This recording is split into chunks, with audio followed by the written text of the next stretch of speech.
Hi friends, welcome back to our channel. இப்போ நம்ம ஒரு 10 வயசு பிள்ளைக்கு எப்படி கோட் காலர் கட் பண்ணி ஸ்டிச் பண்ணுறது அப்படின்னு தான் பார்க்க போகிறோம். இப்போ வாங்க வீடியோக்குள்ளே போகலாம். இப்போ துணியை எடுத்து ஹைட்டில் ஒரு வாட்டி நம்ம மடித்து போட்டுக்கலாம். இப்போ பார்த்தோன்னா நமக்கு ஃபோல்டிங் சைடு வந்து மேலே இருக்கணும். ஃபோல்டிங் சைடு வந்து நமக்கு மேலே இருக்குது, சைடில் வந்து நமக்கு ஓப்பனாக இருக்குது. இந்த மாதிரி நம்ம கிளாத்தை மடித்து போட்டுக்கணும். இப்போ டேப்பை வச்சு 3 இன்ச்சுக்கு வந்து நம்ம மார்க் பண்ணிக்கலாம்.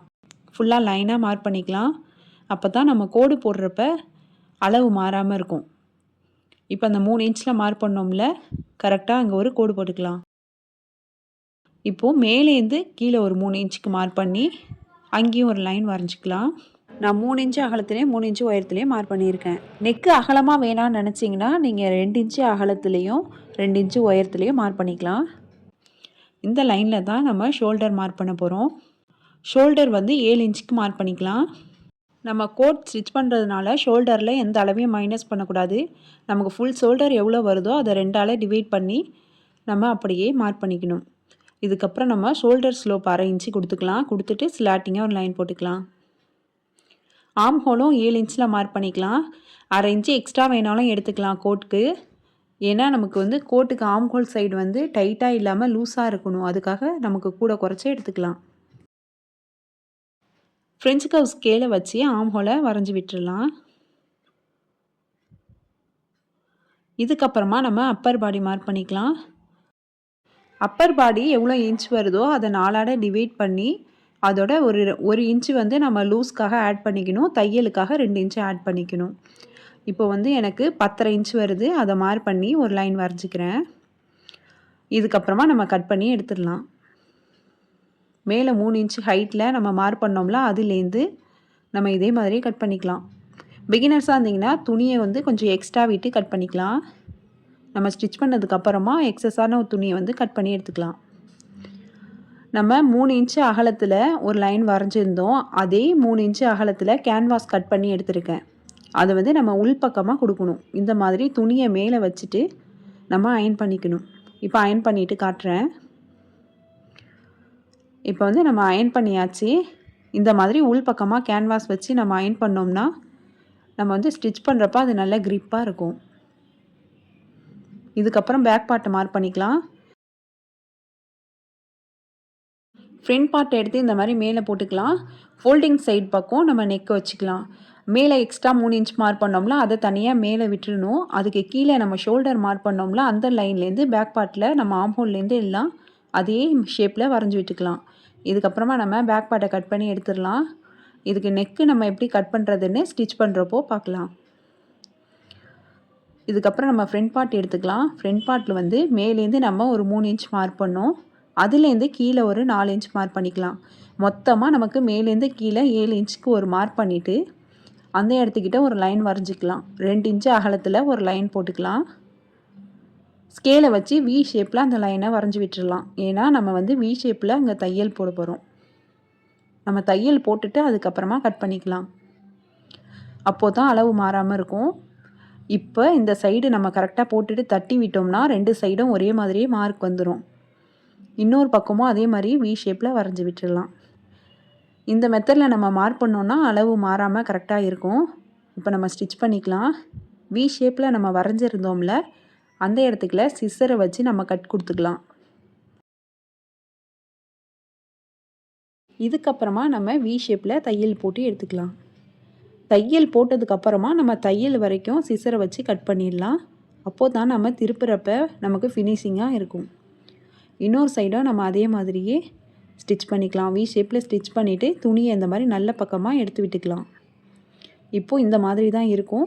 நம்ம இந்த மாதிரி மடித்து விட்டு நம்ம அயன் பண்ணோம்னா நமக்கு கோட் காலர் நல்ல ஃபினிஷிங்காக கிடச்சிரும்.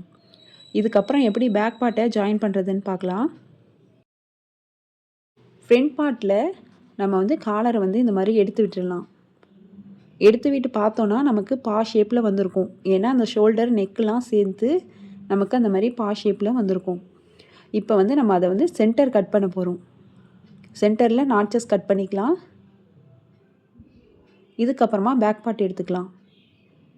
பேக் பார்ட்டில் நம்ம இன்னும் நெக் மார்க் பண்ணல. நெக் வந்து கீழே 1 இன்ச் மார்க் பண்ணிவிட்டு நம்ம கட் பண்ணி எடுத்துக்கலாம்.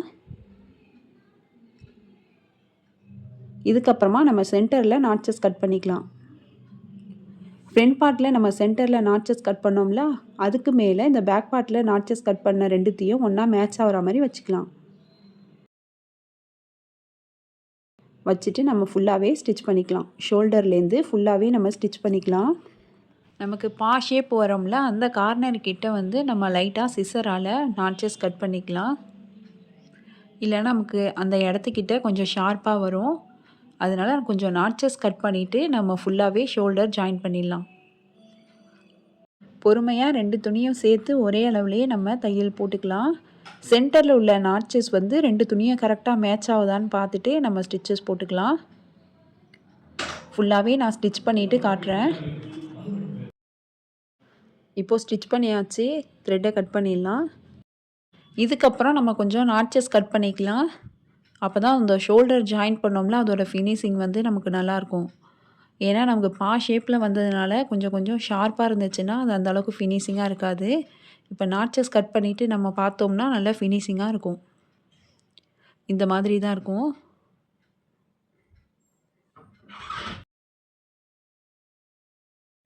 இப்போ வந்து நம்ம ஷோல்டர் பார்த்தோம்னா இந்த மாதிரி தான் இருக்கும். உள்ளார்க்க நம்ம ஜாயின் பண்ண பிசுறு வந்து நமக்கு வெளியில் தெரியும். இந்த பிசுரை மறைக்கிற மாதிரி நம்ம அந்த காலரை மடித்து விட்டு நம்ம ஸ்டிச் பண்ணணும். ஃபுல்லாகவே ஸ்டிச் பண்ணக்கூடாது. நம்ம எது வரைக்கும் ஷோல்டர் மார்க் பண்ணோமோ அந்த பக்கம்லாம் விட்டுட்டு சென்டரில் மட்டும் அந்த நெக் சைடு பேக் சைடில் நம்ம எது வரைக்கும் நெக்கு கட் பண்ணோமோ அது வரைக்கும் மட்டும் காலரை மடித்து நம்ம ஸ்டிச் பண்ணிக்கணும். இது வரைக்கும் நெக்கு முடியுது. நம்ம இதோட வந்து ஸ்டிச்சஸை வந்து ஸ்டாப் பண்ணிடலாம். அதுக்கப்புறம் ஷோல்டர் சைடு வந்து நம்ம ஸ்டிச்சஸ் போடக்கூடாது. அவ்வளோதான். இதோட த்ரெட்டை வெளியில் எடுத்துடலாம். இப்போ வந்து கிராஸ் பீஸ் எடுத்துகிட்டு ஓரத்தில் ஒரு 1/4 இன்ச்சு கிட்ட நான் மடித்து ஸ்டிச் பண்ணியிருக்கேன். தையலுக்காக 1/4 இன்ச் விட்டுருக்கேன். கிராஸ் பீஸ் கொடுத்து ஆம் ஹோல் சைடை வந்து நம்ம ஃபினிஷ் பண்ணிடலாம்.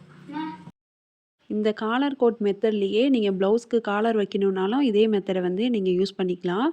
அதே மாதிரி குர்த்தி ஸ்டிச் பண்ணுறனாலும் இதே மெத்தட்லேயே நம்ம காலர் ஸ்டிச் பண்ணிக்கலாம். இப்போது கிராஸ் பீஸ் கொடுத்து ஸ்டிச் பண்ணியாச்சு. ஓரத்தில் நாட்சஸ் கொடுத்துட்டு நம்ம உள்பக்கமாக மடித்து விட்டு ஸ்டிச்சஸ் போட்டுக்கலாம்.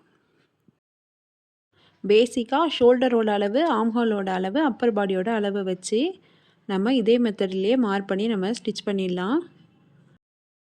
எப்போதும் நம்ம காலர் ஸ்டிச் பண்ணுறதா தனியாக தான் காலரை வந்து நம்ம ஜாயின் பண்ணுவோம்.